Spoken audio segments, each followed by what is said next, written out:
Pagi kita coba membahas salah satu permasalahan pelik di kantor ya, yaitu jalur teman atau jalur orang dalam lah. Sering kita mendengar ya istilahnya itu, kok dia bisa masuk ya, kenapa tiba-tiba muncul dia ya gitu. Kenapa kok tiba-tiba muncul dia? Kenapa kok dia tiba-tiba masuk gitu? Ini jangan-jangan jalur orang dalam, ordal gitu, apa jalur hijau gitu. Kalau menurut saya ini ada dua kondisi ya. Kalau perusahaan itu yang kita temui itu adalah perusahaan swasta, itu nggak ada isu ya, karena perusahaan swasta itu perusahaan yang keluarga gitu ya. Apalagi yang bukan TBK ya. Perusahaan yang belum tersistem, perusahaan keluarga banget gitu ya. Ya udah ya terserah mereka yang punya. Mereka mau masukin cucu mereka, anak mereka, cicit mereka, teman-teman mereka ya udah itu haknya mereka, itu nggak ada isu.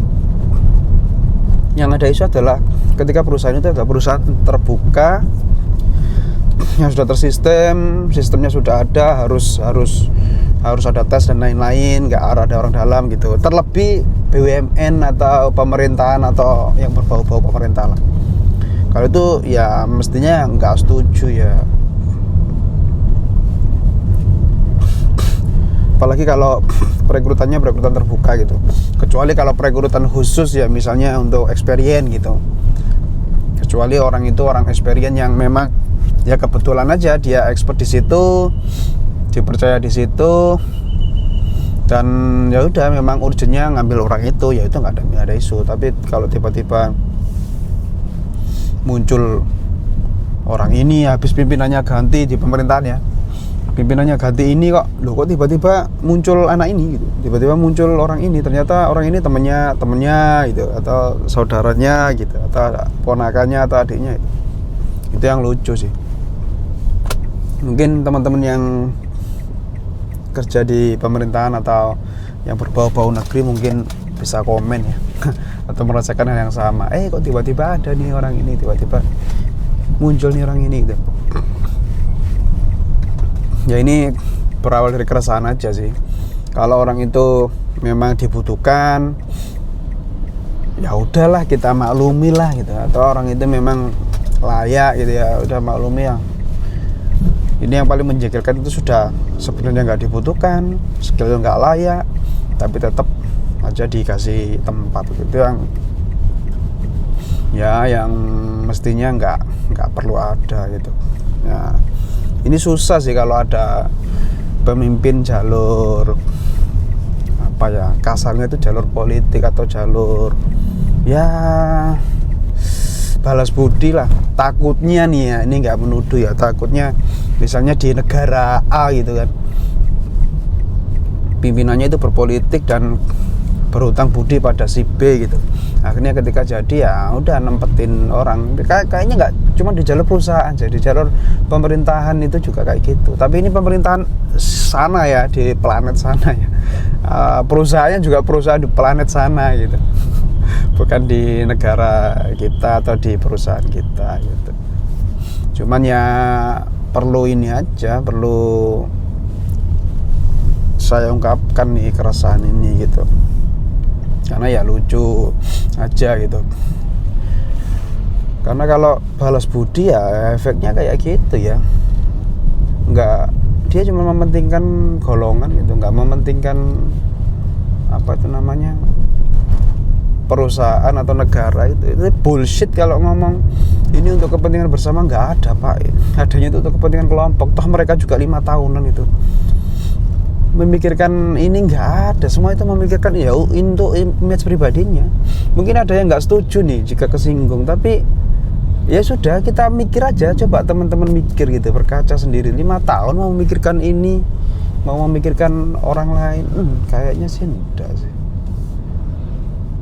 Ya kalaupun iya ya berarti keren banget tuh. Bukan berarti nggak ada ya, mestinya ada. Ini saya berbicara global aja sih.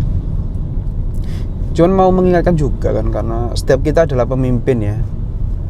kelak kita akan dipertanggungjawabkan segala bentuk kepemimpinan kita. Apakah kepemimpinan kita sudah cukup adil, sudah cukup mengayomi, atau apa gitu. Kita sebagai pemimpin kan nggak boleh egois ya, nggak boleh mementingkan diri sendiri dan lain-lain. Itu yang sering lupa sih, termasuk ke saya pribadi atau ke ini. Jadi ini untuk mengingatkan ke semuanya, bukan cuman ngeluh ke ini atas juga ya, ini untuk diri saya juga sih. Jangan sampai saya kayak gitu. Kita semua harus menghindari seperti itu. Bayangin aja gitu, kalau saudara kita atau keponakan kita itu sebenarnya mempunyai kesempatan yang sama ketika mendaftar, tapi gugur gara-gara kalah sama green list atau kalah sama titipan atau kalah sama yang lain. Itu sangat tidak adil sih. Apalagi gajinya, terkadang ada isu gajinya lebih tinggi, alasannya yang nggak masuk akal. Itu ya gitulah. Kalau saya sih takut sama doa orang tua yang kita dolimin ya. Selagi orang yang kita dolimin itu punya orang tua, berdoa untuk anaknya, nangis gitu kan, udah kelar hidup kita. Kelar, meskipun kita pimpinan, kelar gitu. Karena sebaik-baik doa adalah, semanjur-manjurnya doa adalah doa orang tua. Ya itu sih, kalau kita, semoga kita dihindarkan dari sifat kayak gitu ya. Kalau kita dikasih wewenang di yang berbau pemerintahan planet sana gitu kan, atau perusahaan planet sana ya sebisa mungkin menghindarilah adanya politik balas budi, titipan atau apa itu. Kecuali kalau memang ya dia punya skill ya, itu bisa dimaklumi, meskipun ya itu juga nggak fair juga. Itu nggak fair, kalau ngomong nggak fair ya udah nggak fair itu. Tapi kalau dia pembelaan dikit ya bisa lah. Atau kalau memang jalur experience kalian gitu. Tapi kalau nggak ada experience, nggak ada apa, kerjanya juga nggak jelas, kebutuhannya juga nggak urus amat, tapi ada gitu, itu aduh, jangan deh. Itu kalau satu yang tersakiti sih satu orang tua atau dua orang tua gitu kan. Tapi kalau 10, 20, ratusan ya kelar lah. Mungkin nggak sekarang kelarnya ya, mungkin nanti atau ketika ada kehidupan yang lain gitu. Ya itulah, sekedar mengingatkan, jalur orang dalam, jalur titipan atau apalah itu, mengingatkan bahwa ya hidup cuma sekali, jabatan bisa diganti,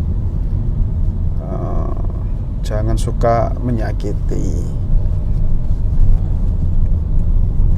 Oke, terima kasih, bye bye.